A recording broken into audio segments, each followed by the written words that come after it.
Om Swastiastu. Ketemu lagi dengan kita Lali Jatlu Unipas. Baiklah, di sini bisa kita lihat Bason sudah ada di desa Tigawase. Kali ini kita bisa mengekspos kerajinan-kerajinan yang ada di desa Tigawase sebagai mata pencaharian yang utama, khususnya di desa Tigawase ini.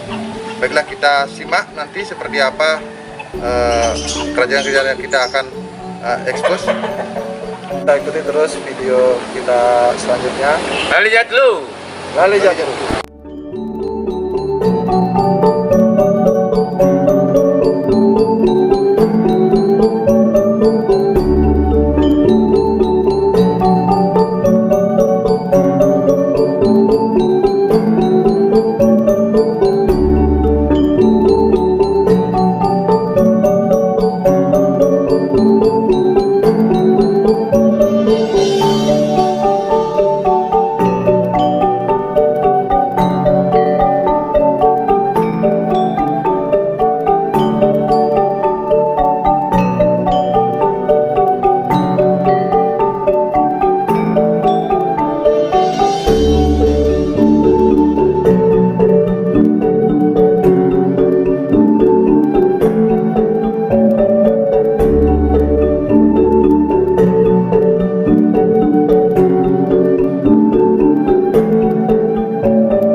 Selamat siang, Om Swastiastu. Ketemu lagi bareng kita Lali Jatlu. Kali ini masih dengan saya Agus. Saya Made Endi. Saya Ketut Swastika Yase. Kita sedang berada di Desa Tigawase, di mana kali ini kita bakalan mencari beberapa bahan tentang potensi kerajinan yang ada di Desa Tigawase. Kita akan mencoba mencari sampling, artinya sebagai beberapa pengrajin yang ada di Tigawase. Di antaranya sekarang saat ini adalah dengan Bapak Kusuma Yase, alamat di Sendawpuro, Desa Tigawase, yang mana kita akan membuat kerajinan, artinya menyampaikan terkait dengan kerajinan yang bambu yang di Tigawase. Khususnya saat ini adalah proses pembuatan bedeng, yang mana tadi sudah kita mencari bahan baku di lokasi di kebun. Selanjutnya proses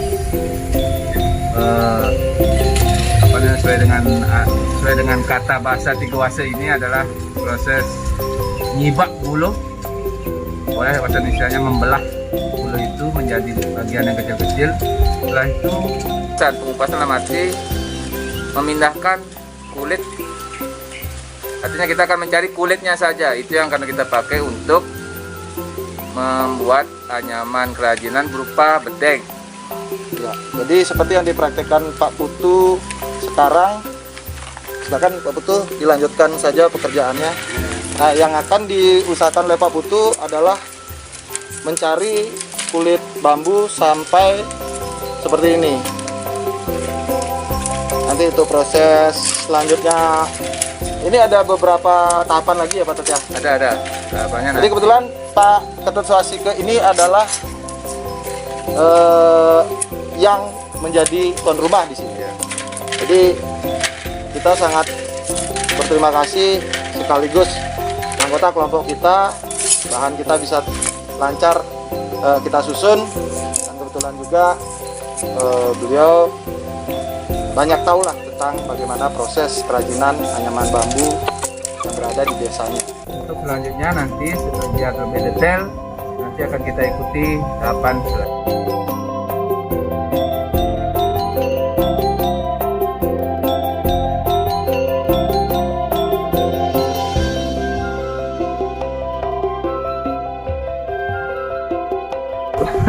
Oke, selanjutnya kita akan berada pada tahapan anyaman, artinya kita akan menganyam seperti apa yang dilagakan oleh Pak Putu Kusumayase selaku pengrajin anyaman bambu di Desa Tigoase.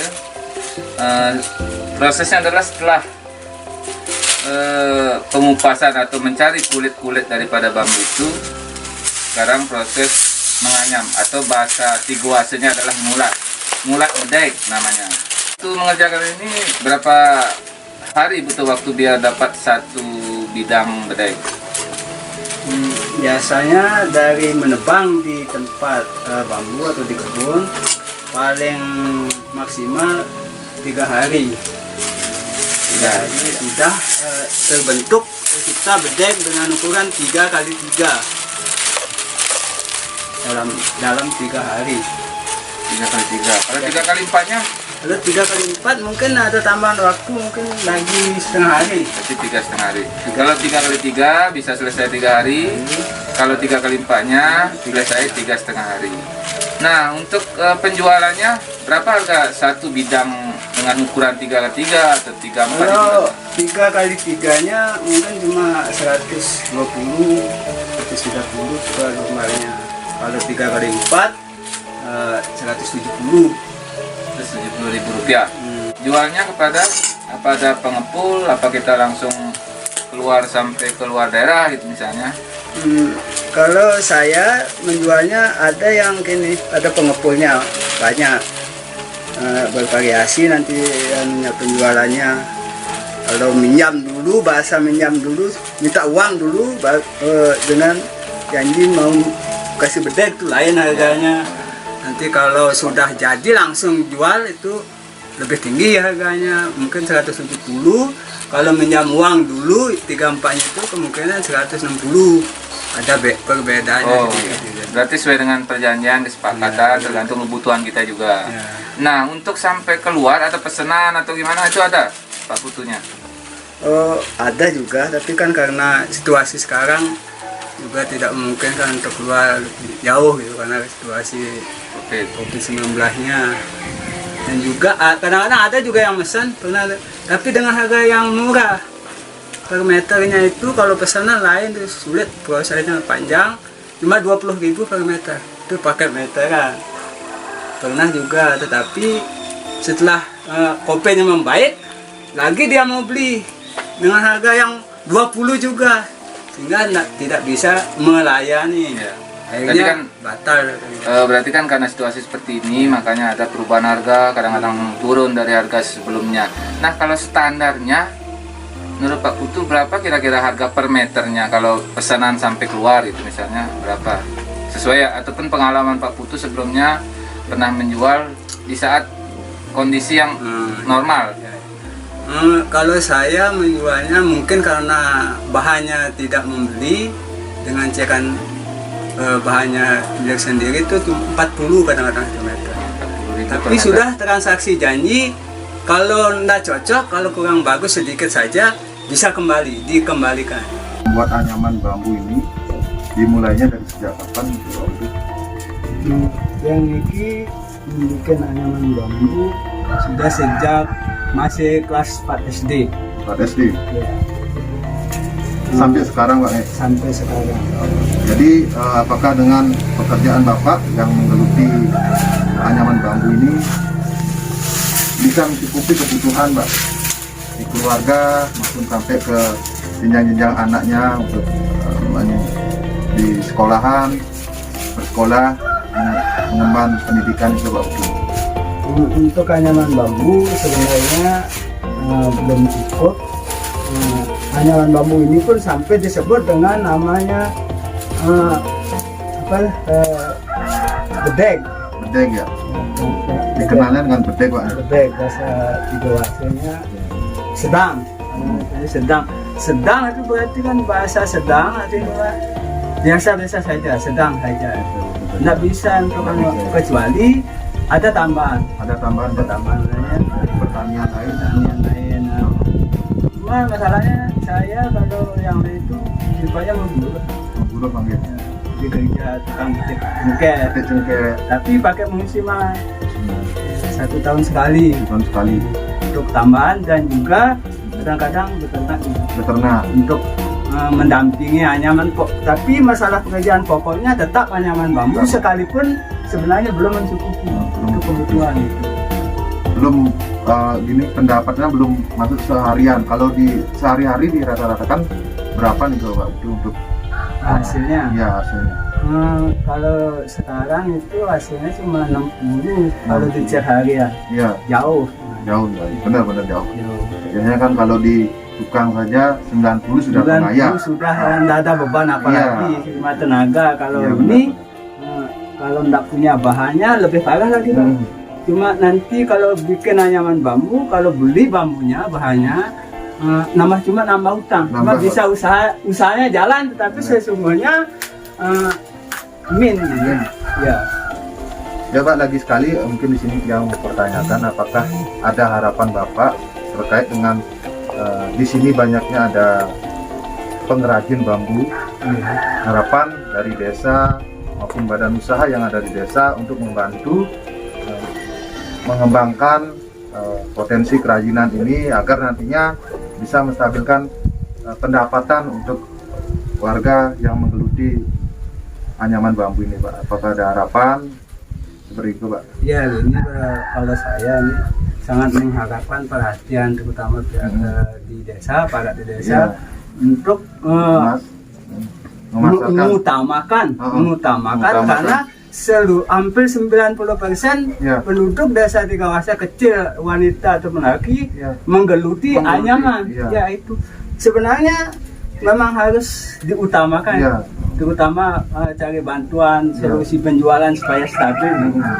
Itu kan namanya memang ada usaha, tetapi kan karena persaingan pengepul ya, sehingga ada yang lebih tidak stabil dan ada yang lebih mahal, ada yang lebih murah gitu. Sehingga yang kena dampaknya adalah pengrajin itu sendiri karena kepentingan kebutuhan, apalagi belum mencukupi anyaman bambunya gitu.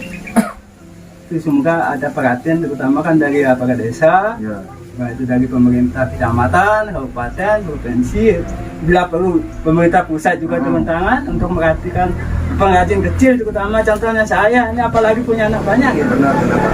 Jadi mungkin ke depan dari Tuhan dan Bapak itu mengenai bagaimana aparat desa maupun badan usaha yang ada di desa bisa mengemas produk anyaman masyarakat di sini untuk menstabilkan harga dan pastinya untuk mencukupi kebutuhan para pengelut usaha anyaman bambu.